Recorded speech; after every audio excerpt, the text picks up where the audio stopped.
this video we're going to be looking at making up some casts of my zombie sculpture using the mould that I made in the previous video. Now, as you can see here, I've got some new toys. One of the problems I may have mentioned previously is that when you pour your casting material into your mould, you always run the risk of getting air trapped in the mould, causing air bubbles. So you come to pull your cast out of your mould and you suddenly realise there's a whacking great hole in the middle of the sculpture's face, and this is caused by air getting trapped in the mould. So a way to stop this is to use a pressure chamber, and that's what we've got here. So basically the compressor, which is the red thing on the right, pumps air into the chamber, increases the pressure, and that squashes all of the air that's trapped in the mould down to tiny pinpricks. And the practical upshot of that is that you end up with a hopefully flawless cast.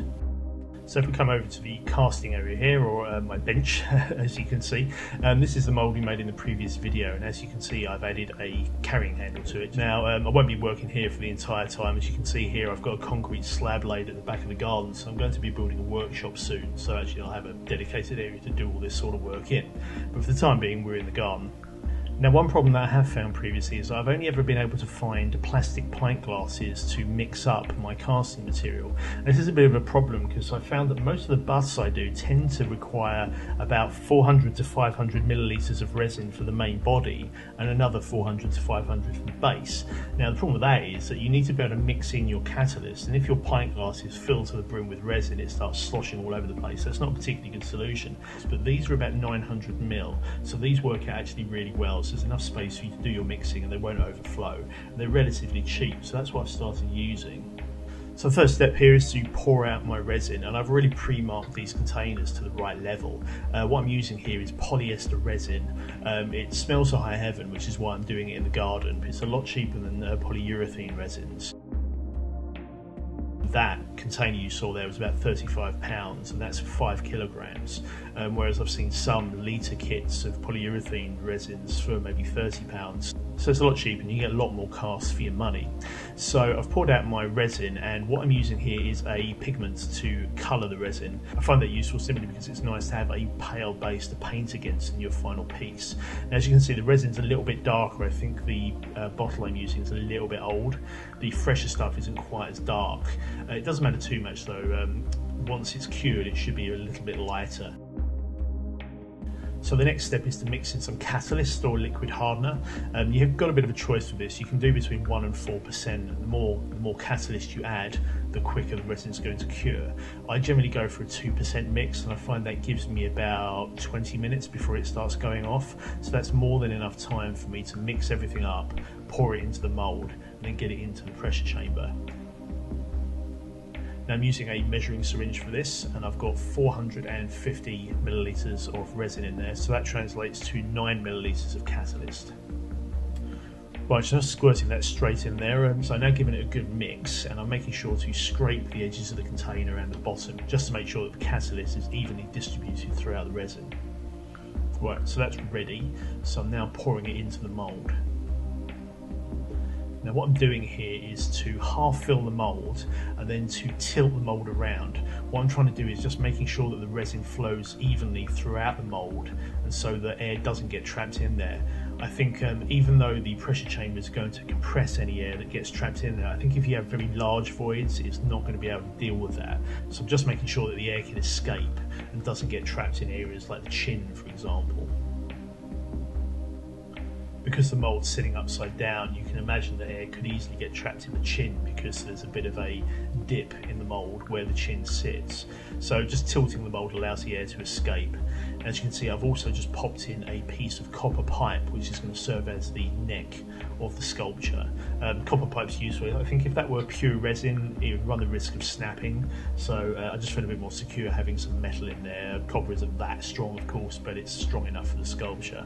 And as you can see, I've just taped a piece of wood onto the side, just so that the piece of copper pipe doesn't get lost into the mould. I've had that previously, where you put the piece of piping in, and then it just slips straight into the mould, and you've lost it forever. Now, just before I put it into the pressure chamber, I'm actually putting the whole thing into a plastic bag. The reason for that is just because there may be a degree of leakage from the mould, and I just don't want to mess up the interior of the pressure chamber.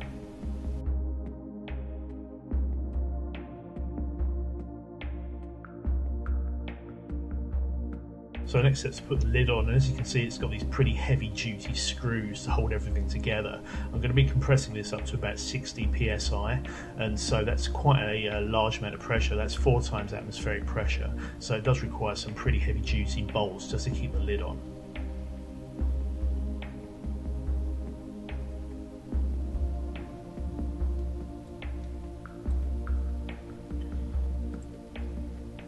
So the first thing to do here is to close the release valve.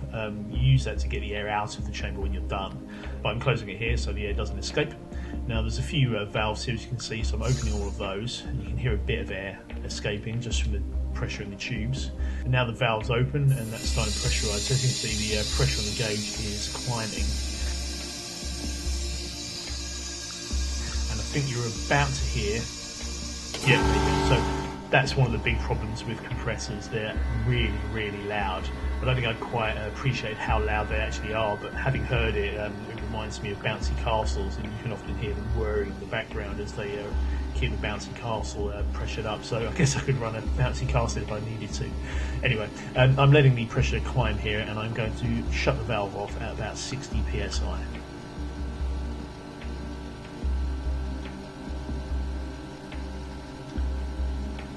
There we go, so I'm just closing all of those, and the compressor's going to keep going until the pressure in the chamber equalises.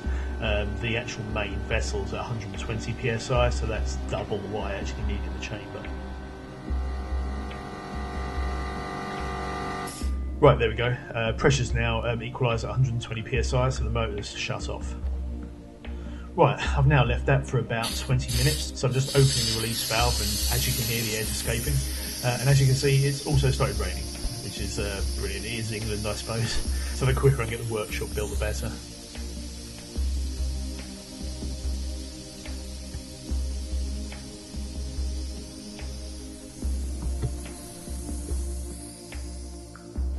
So the pressure's now been released, so I'm just opening the bolts and taking the lid off. Right, so the moment of truth, how's this looking? This is the first cast I've done on this, so let's see.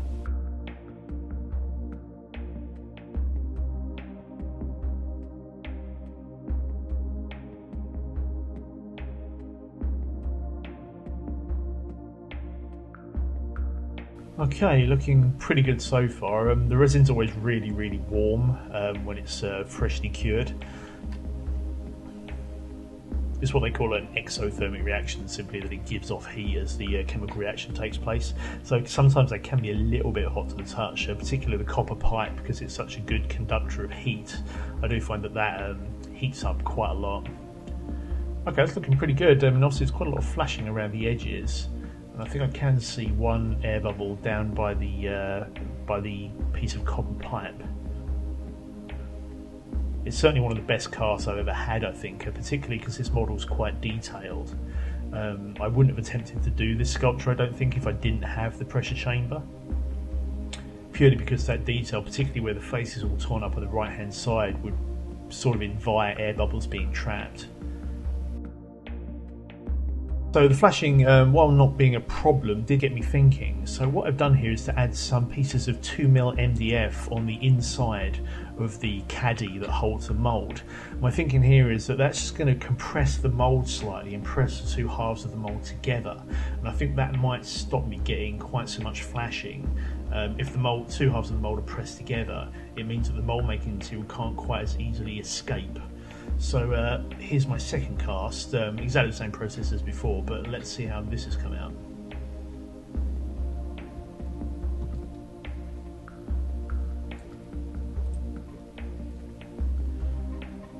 I have to say that when I pulled this out, I was actually slightly speechless. I think this is basically a flawless cast. There's very little flashing, and I can't see any air bubbles whatsoever. So I did find myself sort of staring at it slightly speechless for a while, simply because I've always had problems with air bubbles and I've never quite been able to eliminate them to my satisfaction. So to see a perfect representation of what I sculpted was actually really, really cool. So I'm quite excited now to see what else I can produce using this setup.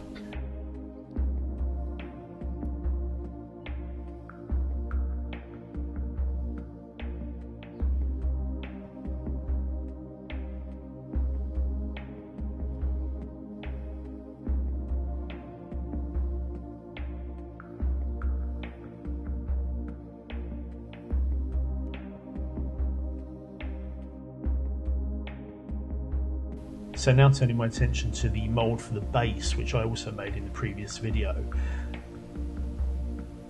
This one didn't require quite as elaborate a support structure, so I've really just taken the popcorn holder that I use as a surround to make the mould and just taped it back on.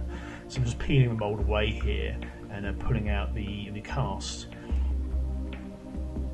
Now, I think this serves as quite a good demonstration of why you would want to do pressure casting.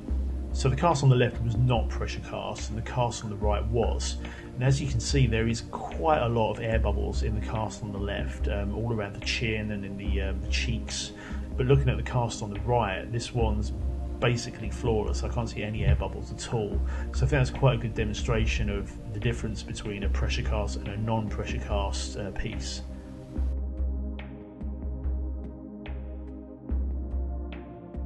Now you may remember this chap. This is my back creature from a few videos ago. I did an entire video series on sculpting, making the mould, and casting up this chap.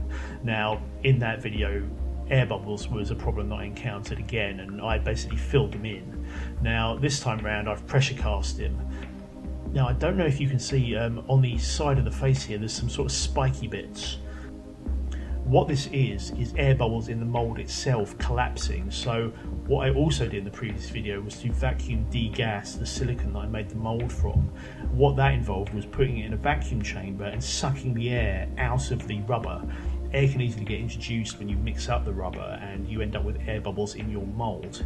Now the problem with that is if you go and try and pressure cast using a mould where the silicone rubber has not been degassed, it can cause the air bubbles in the mould itself to collapse, and that means you get these little spikes in your cast.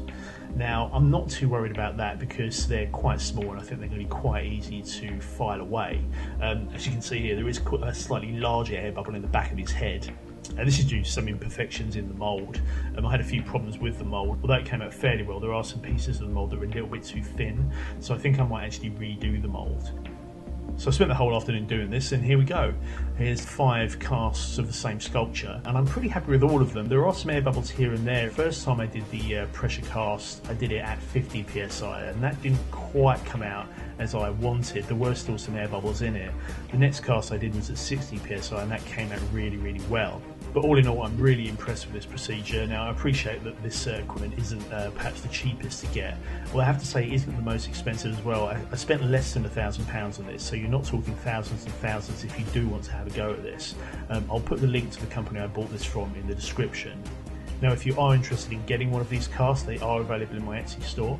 Finally got to a position now where I think the quality of the cast is good enough for me to actually sell them. I'll certainly be doing more sculpts and more casts in the future. One thing that's always held me back with this is the quality of the casts. It's always been annoying for me to do a sculpture, make a mould, and for the final cast to not really live up to what the sculpture was. So I think I've now overcome that hurdle, and that should hopefully allow me to do a lot more stuff in the future. Anyway, that's for future videos, so thanks for watching, and I'll see you next time.